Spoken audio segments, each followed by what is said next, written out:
నవ్వులు నవ్వుతూ రేపు పొద్దున దానికి జరగబోయేటటువంటి ఉత్సవాన్ని భావిస్తూ ఆనందిస్తున్నాడా అన్నట్టున్నాడు. జై శ్రీరామ్. జై శ్రీరామ్.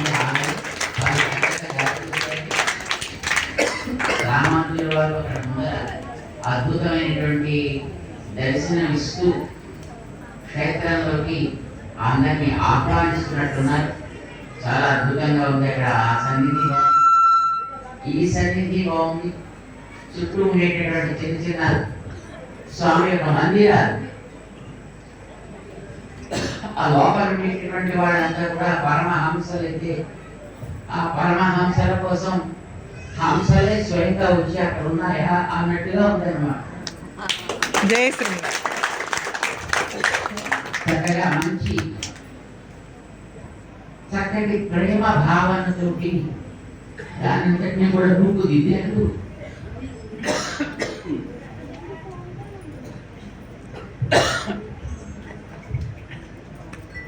మన రాజేష్ దంపతులు చాలా అద్భుతంగా ఉంది. మట్టాడి వారి ఫోటో చూపించారు మాకు, ఇలా చేస్తున్నాం అని ఫోటోలో చూపిస్తే బాగున్నట్లే ఉంది, కానీ ఇప్పుడు చూస్తే సాక్షాత్తుగా ఎదురుకుండా ఆ ఫోటోకి ఇక్కడ చూసే దానికి ఏది సామాన్యమే లేదు. నిజానికి ఇక్కడ ప్రత్యేకంగా చూస్తే చాలా అందంగా స్వామి యొక్క గర్భాలయాన్ని చక్కగా తీర్చిదిద్దారు. దశావతారాలు శాశ్వతంగా దర్శనమిచ్చేట్టే వచ్చారు. లోపల చిన్న చిన్న ఆడవాళ్ళు వచ్చారు, 12 ఆడవాళ్ళు వచ్చారు, రామానుజుల వారు వచ్చారు.